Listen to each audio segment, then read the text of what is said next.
There's a reality about attraction that most men never recognize, not because it's obscure, but because it wears the costume of politeness. You've been told that giving compliments is kind. It builds a connection. That validation is a love language. But what if I told you validation isn't kindness, it's chemistry? The female brain is structured to crave external affirmation. This isn't about ego or vanity. It's neuroscience. Every moment of admiration, whether it's a subtle glance, a quick "you look great," or a heart on a story, sparks the same neurological reaction as a drug. Not metaphorically, literally. Dopamine floods the system.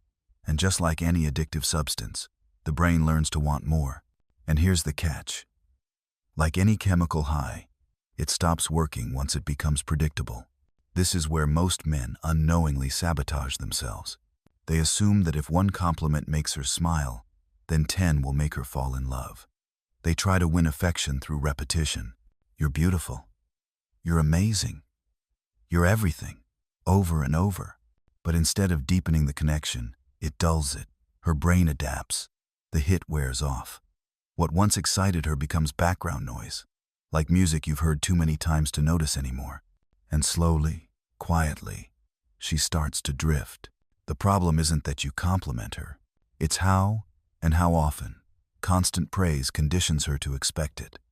There's no spark in the familiar, no anticipation in the routine. And without anticipation, desire dies. Think of validation like seasoning. Too much, and the dish becomes overwhelming. Too little, and it's bland. But just enough, and at the right time, makes everything come alive. So, what do the rare men do differently? They don't chase approval. They control its timing. They know that a well-placed compliment, delivered with intention, does more than 100 empty praises ever could. It's not a performance. It's precision. They don't say, "You always look good." They say, "That look you had tonight, powerful." Not every day, not every hour, but exactly when it counts. This is the difference between being heard and being remembered. That brings us to the idea I call the 70-30ths rhythm. 70% of the time, you're present, engaged, and authentic. But the other 30, you disappear, not in a game-playing way, but in a self-respecting one. You return to your world, your priorities, your momentum. You don't vanish to punish her. You create space because you have a life that doesn't orbit around hers. And in that gap, something powerful happens. She starts to wonder. She starts to pay attention. Her nervous system, wired for response, switches from consumption to curiosity. Because when something isn't always available, it starts to feel valuable. Validation, used wisely, is influence. Used carelessly, it becomes noise. Praise the things that make her unique. Admire her not just for how she looks, but how she thinks, how she decides, how she handles pressure. These are validations that speak to herself, not just her appearance. That's where impact lives.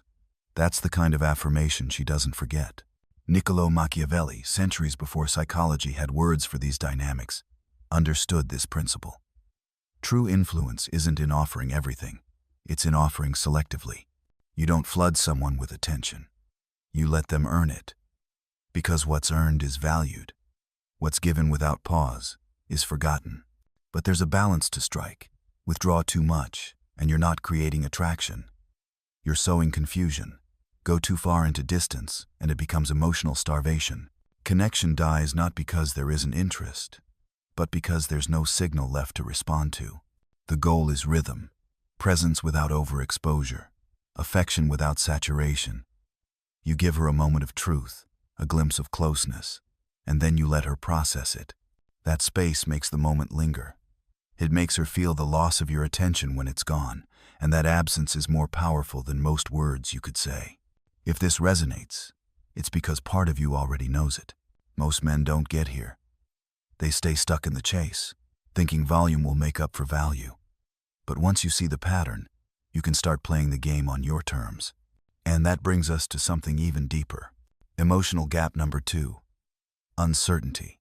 You've probably been told, over and over, that women crave safety. They want a man who is predictable, consistent, and available. And that's not entirely wrong. But there's a layer underneath that, a biological paradox most people don't talk about. What she says she wants and what activates her attraction aren't always the same. She may long for security, but what ignites her interest? Tension, contrast, unpredictability. It's not safety that excites her. It's the moment she doesn't know what you'll say next. The mystery of your intention, the subtle pause before your next move. When she doesn't feel complete control over you, her attention sharpens. This isn't manipulation, it's biology. Her nervous system, like yours, is designed to detect shifts, to notice patterns, to respond to what's unresolved. And the moment she can read you too clearly, when she knows how every sentence will end, when you answer instantly, when your calendar revolves around her schedule, that part of her brain shuts off. You become safe. And safe, too often, becomes invisible. It's like reading a book where you already know every twist. There's no tension, no pull, no curiosity. This is why attraction fades when things feel too certain. It's not because you did something wrong. It's because you removed the contrast. You removed the challenge. And without challenge, the human brain disengages. But when you master the art of being clear yet unpredictable, everything changes. You don't lie. You don't vanish. You simply stop narrating your every step. You move forward with purpose and let her observe the parts you choose to reveal. You share the headline, not the whole article. You say, "Big day today. Some changes are happening." And you leave it at that. No over-explaining, no deep dive. That one sentence triggers 5 questions in her mind. It creates energy. It creates space for her to chase. But let me be clear. Mystery without meaning is just noise. You have to live with direction. Otherwise, what you're calling tension is just confusion. There must be weight behind the silence. A story she can feel, even if she can't read it. The man who can't be fully decoded, that's the man who stays in her head. Not because he's being difficult, but because he's busy becoming something. That's what makes you rare. And when you live like this, not perform it, live it, you won't need to chase attention. You'll command it. She'll begin to replay your conversations. She'll wonder where you are, even when you're silent. Because now, you've become the question her mind keeps returning to, and she doesn't even know why. Now we step into the third emotional gap. And this one, whether she admits it or not, cuts the deepest. Because while women might openly talk about wanting connection or stability, they rarely speak about this particular force. It's invisible, ancient, and yet it drives behavior more powerfully than words ever could.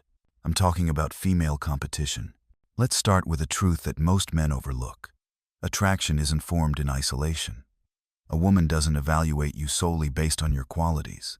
She evaluates you through the lens of how others respond to you, especially other women.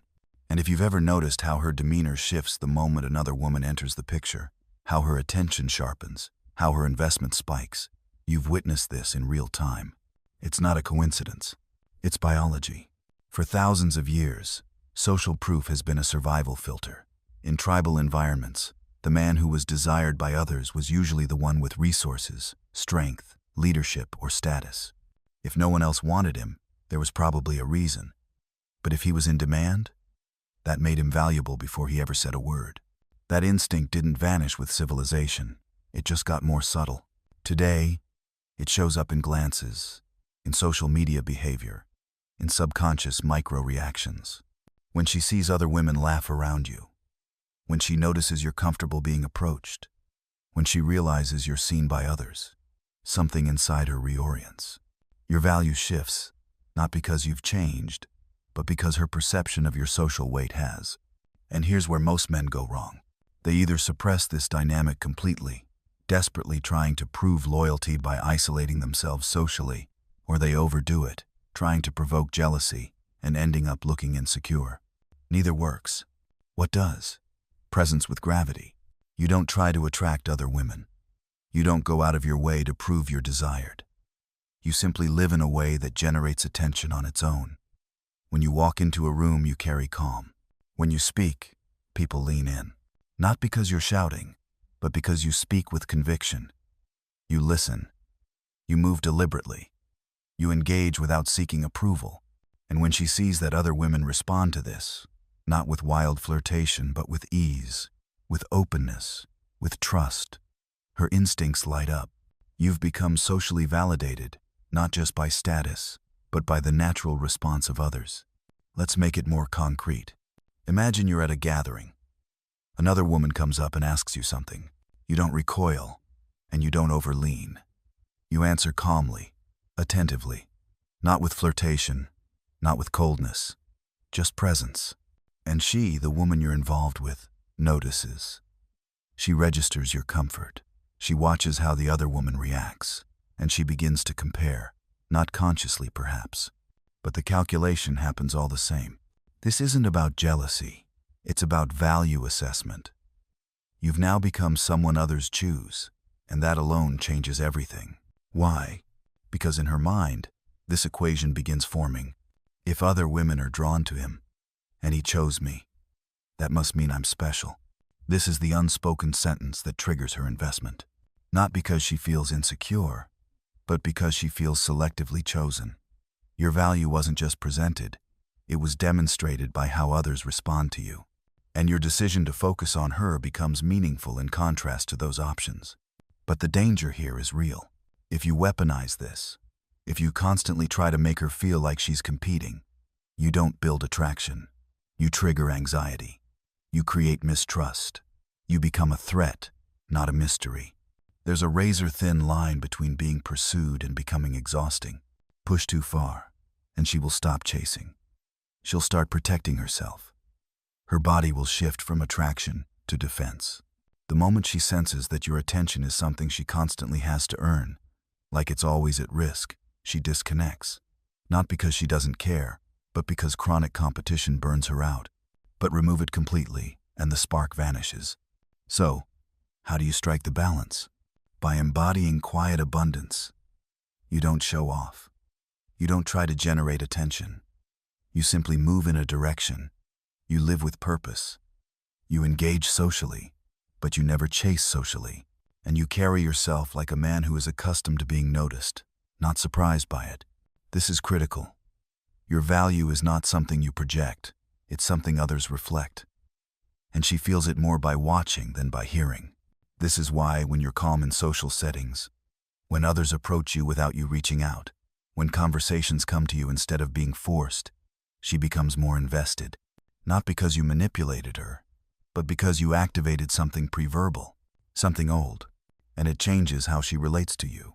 Suddenly, you're not the man trying to keep her. You're the man she's grateful to have been chosen by. That shift, from assumed availability to earned presence, is everything. But let's zoom in even further. This same principle applies emotionally. It's not just about other women wanting you. It's about her realizing that your attention itself is selective. If you become her emotional safety net, available at all times, ready to drop everything, your energy starts to dwindle. She doesn't feel like she's earning your attention. She feels like she's consuming it. And that dynamic slowly erodes the polarity between you. You're not her emotional sponge. You're her mirror. That means you can support her, listen to her, even comfort her, but never at the cost of losing yourself. Because the moment you shift your center to accommodate her storm, you stop being the anchor. You become the tide. You no longer lead emotionally. You react. And when that happens, her attraction wanes. Not because you didn't care, but because you gave too much, too easily. The men who master this balance are rare. They create contrast, emotional availability with emotional boundaries, social engagement without social neediness, attention that feels meaningful because it's not always guaranteed. You want her to feel like she's with a man who has options, but chose her anyway. That tension between abundance and exclusivity is what creates depth. But again, the warning stands. Misuse this emotional gap and it'll backfire. Make her feel like she's always on edge, and you break trust. But remove the edge entirely, and you remove the energy. It's not a manipulation game, it's a calibration practice. She should feel that you have gravity, that others notice you, that your attention isn't handed out freely. But when she has it, when you offer presence, when you lock in, It's unmistakably hers. And that feeling? That's what makes her stay. Now, imagine a quiet moment between you. She shares something personal, a worry, a story from her day, a subtle emotional weight. You don't turn into her therapist. You don't try to solve. You hold. You listen. You respond. Not with solutions, but with centered presence. You stay composed. You don't bend. You reflect calm. And because of that, she feels something rare. She feels safe, not because you fixed her world, but because you didn't collapse under the weight of it. She sees you as grounded, steady, and real.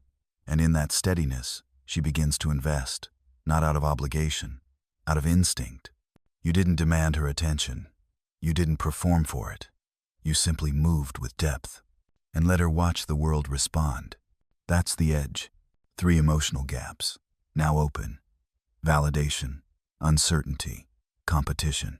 Together, they form the early structure of psychological gravity. Not tricks, not pickup tactics, but deep, biologically attuned forces. At this point, we've peeled back 3 emotional layers: validation, uncertainty, and competition. Each one acts like a gravity well in her psychology, pulling, influencing, and reshaping her perception of you without her even realizing it. But the next 2? They're different. These final emotional gaps don't just attract her, they anchor her. They're not about the chase. They're about what happens when the chase is over. And why, in that stillness, she chooses to stay or silently slip away. Let's begin with the 4th emotional gap: emotional leadership. This is where most men fall short, not because they lack strength, but because they misunderstand what strength is. We've been sold the idea that leadership is about control, about fixing, about taking charge at all times. But that's not what women are looking for emotionally. She doesn't need a hero. She doesn't want a savior. What she craves is a center, a man who remains steady when everything else starts to shake. Because here's the truth. Her emotional storms do not always call for help. Sometimes, they're tests, not of solutions, but of stability. When she comes home overwhelmed, spinning in anxiety, bringing you chaos, not every situation is a puzzle to solve. Sometimes, what she's asking is, can you hold this without falling apart? This is where emotional leadership lives, in the quiet moments, in the way you don't overreact, in the way you let her feel, fully, without needing to calm her down to protect your discomfort. You say, "That sounds rough. I hear you." And then you stop. You don't rush into advice. You don't panic to fix it. You just remain solid. That silence, that containment, that centered energy, it's what creates emotional gravity. It signals something rare, that your internal world doesn't shatter under pressure. This isn't detachment. It's a grounded presence. And the deeper truth? Most men can't do this, because they're emotionally entangled themselves. She spirals, and they spiral with her. She cries, and they feel the need to silence her pain, not because they don't care, but because they can't hold space without losing balance. But the man who remains calm, the man who can sit in the storm without trying to end it, he becomes unforgettable. Why? Because he creates a space she doesn't find anywhere else. A space where her emotions don't have to be filtered, edited, or minimized. A space where she doesn't have to take care of you while expressing herself. That space is rare. And the men who can hold it, those are the men women come back to, mentally and emotionally, even years later. Because in that space, she doesn't feel like a burden. She feels seen, accepted, safe.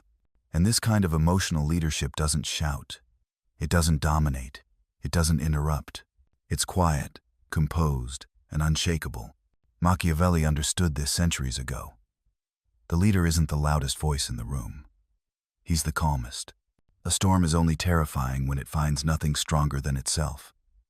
But when it meets something steady, something unshakable, it softens, it surrenders. And that brings us to the final and most complex emotional gap of all: psychological personalization. This is where almost every man gets eliminated, not because they lack good intentions, but because they treat women like a type, not like a code. They rely on one formula, one set of tricks, One pattern of behavior that worked once and try to apply it to everyone. But real connection doesn't work like that. Because women are not emotional archetypes. They are individuals, each with her psychological architecture, her fears, wounds, motivations, and needs. The man who understands this and learns to see it enters a completely different level of relationship. Let's break it down. Some women crave validation above all. They constantly ask how they look. They want reassurance before making decisions. They seek praise and approval to feel secure. Why? Not because they're vain, but because somewhere in their history, attention equaled affection. Somewhere, they learned that to be seen is to be safe. And so they pursue that visibility like oxygen. Others, they don't want attention. They want certainty. These women get triggered by inconsistency. They demand clarity. They grow frustrated when your responses are delayed. To them, unpredictability feels like instability, like danger. Still others? They're not drawn to safety or praise, but to competition. They ask about your exes. They get edgy when other women are around. Their attraction spikes when they feel like they've won something, not just received it. Each one is driven by a different gap. And your job, if you want to truly connect, is to identify it. Not by guessing, but by watching. What does she repeat? What does she return to? What does she fear? What does she need? Even if she doesn't say it, you observe her emotional patterns. And you calibrate, not with manipulation, but with care. If her dominant gap is validation, you offer compliments like gold, not glitter. They're earned, timed, real. If her gap is uncertainty, you don't vanish. You create consistency without becoming predictable. You reveal just enough, never everything. Is her gap as competition? You let her feel chosen. Not out of scarcity, but out of selective attention. She knows other women notice you, but she also knows your focus is not easily won. This is the art of personalization. Not just speaking her language, but learning it first. Most men talk. Few listen. But the rare ones, they study her emotional fingerprint like a map. Not to control her, but to hold her more deeply. And here's where the ethical edge lives. You don't exploit these gaps. You don't turn them into levers. You respect them, because you understand that behind every emotional pattern is a human story. Her need for validation, likely born from childhood moments of invisibility. Her craving for certainty, a response to broken promises. Her fear of losing you to other women, a wound from past betrayal. When you see these not as flaws, but as wiring, everything shifts. You're not the man trying to get her attention. You become the only man who ever really understood her. Not because you were charming, but because you were paying attention on a level no one else ever reached. That's not a tactic, that's presence, and it can't be faked. You don't just win her affection. You gain access to the part of her mind she guards from the world, the part no one else could unlock, because they didn't bother to read the blueprint. That's not romance, that's architecture. But here's the final warning. These 5 emotional gaps, validation, uncertainty, competition, emotional leadership, and personalization, can become weapons in the hands of the ungrounded. If you use them to manipulate, if you fake depth without living it, if you mimic composure without embodying it, she'll sense it, and the connection will collapse. These tools are powerful, but only in the hands of a man who has done his inner work. If you want to lead her emotionally, you must first lead yourself. If you want to read her instincts, you must first master your own. You cannot ground her if you are floating. You cannot guide her if you are guessing. So here's the challenge. Pick one gap, any one. Validation, uncertainty, competition, emotional leadership, personalization, and master it. Not casually, not halfway, fully, for 1 week. Watch what happens, not to her, but to the entire dynamic between you. You'll notice how her energy shifts, how her eyes change, how her investment increases. You didn't raise your voice, you didn't push, you just became more aware. Because the men she chases aren't louder, they're quieter, and far more precise. You've now stepped beyond average. And that's dangerous.